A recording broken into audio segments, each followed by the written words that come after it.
जय जगन्नाथ। भगवान जगन्नाथ की कृपा आप पर बनी रहे। अपने इस विशेष वीडियो के द्वारा मैं आपको एक विशेष जानकारी देने जा रहा हूँ। सभी लोग स्नान करते हैं क्योंकि स्नान करने से ऊर्जा मिलती है। हो सकता है सभी को जानकारी ना हो। ऊर्जा के जो 5 स्रोत हैं, मूल स्रोत, वो पंच तत्व हैं। अग्नि के रूप में भगवान भुवन भास्कर सूर्य नारायण से ऊर्जा हमें प्राप्त होती है। हवा से प्राणवायु के रूप में ऊर्जा प्राप्त होती है, ऑक्सीजन के रूप में। मिट्टी से अन्न के रूप में, पोषक तत्वों के रूप में ऊर्जा प्राप्त होती है। और जल से, जो पीने के पानी के रूप में, स्नान के रूप में, तमाम तरह से ऊर्जा हम लोग प्राप्त करते हैं। और आकाश तत्व से भी ऊर्जा हमें मिलती है, खालीपन से, जो निर्वात पैदा करके ऊर्जा प्राप्त की जाती है, जिसे योगी उपवास के द्वारा जो है व्रत रख करके जो हम ऊर्जा प्राप्त करते हैं। ये ऊर्जा के 5 मूल स्रोत हैं। आप इसे ऐसे भी समझ सकते हैं।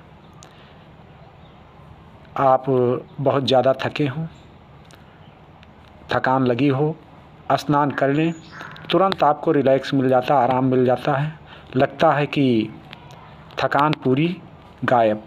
लेकिन आपने कभी देखा होगा, कभी कभी स्नान के बाद बुखार भी आ जाता है। उसका कारण मैं आपको बता रहा हूँ।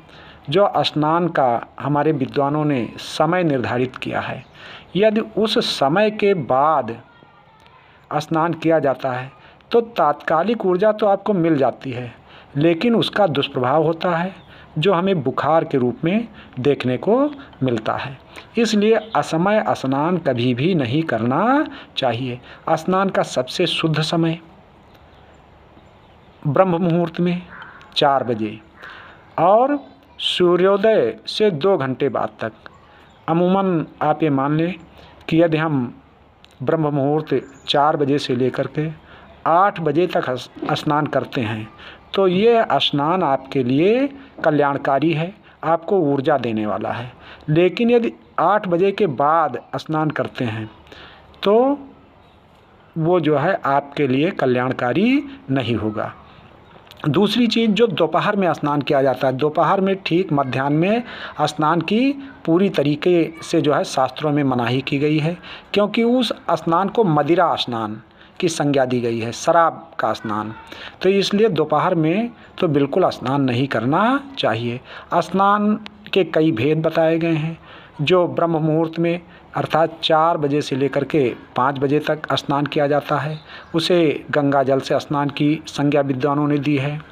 और जो 5 बजे से 6 बजे तक स्नान किया जाता है, उसको दुग्ध स्नान की संज्ञा दी गई है।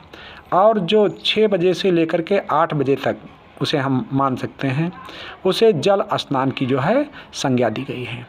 इसलिए स्नान का समय ज़रूर ध्यान रखें। दूसरी चीज़, एक और बहुत बड़ी लोग गलती करते हैं, कभी भी स्नान करते वक्त पैर नहीं धोना चाहिए। सबसे पहले जल पैरों पर नहीं डालना चाहिए।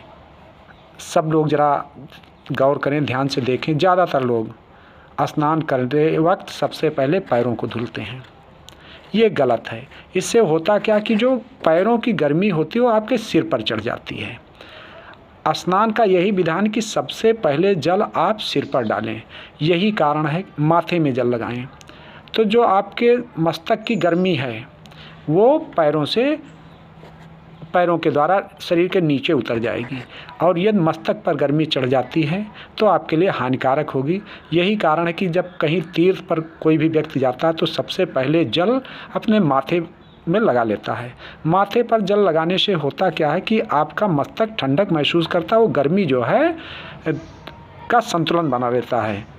तो इसलिए सबसे पहले सिर पर जो है हमें जल डालना चाहिए स्नान करते वक्त। दूसरी चीज़, एक और गलती लोग करते हैं कि स्नान करने के बाद जो आपने अधो वस्त्र पहन रखा है जिसे जांघिया कहते हैं, तो यदि आपने जांघिया पहन रखी है तो उस जांघिया से, या कभी कभी बनियान भी पहन करके आप स्नान कर लेते हैं, तो जांघिया या बनियान से या जिन कपड़ों को पहन करके, जैसे महिलाएं साड़ी धोती पहनकर स्नान करती हैं, तो उन कपड़ों को धुलने के बाद बहुत से लोग क्या करते हैं कि अपने सारे शरीर को पोंछते हैं। तो ये गलत है, क्योंकि ऐसा जो है शास्त्रों में लिखा है कि यदि स्नान किए हुए कपड़ों से, यानी जिन कपड़ों को पहनकर स्नान किया गया है, कोई भी व्यक्ति अपना शरीर पोंछता है तो ये समझ लो कि उसका शरीर कुत्ते के चाटने से जैसा अपवित्र होता है उस तरह से अपवित्र हो जाता है। इसलिए भूल कर भी आप ऐसा ना करें कि स्नान के समय पहने गए वस्त्र से अपने शरीर को ना पोंछें। सबसे पहले स्नान के बाद जब आपके शरीर में जल हो, माथे पर जल हो, शरीर से जल टपक रहा हो, उस समय सूर्य देव को अर्घ दें। इससे सूर्य तत्व, अग्नि तत्व की अधिकता आपके शरीर में हो जाएगी, सूर्य की अनिष्टता मिट जाएगी।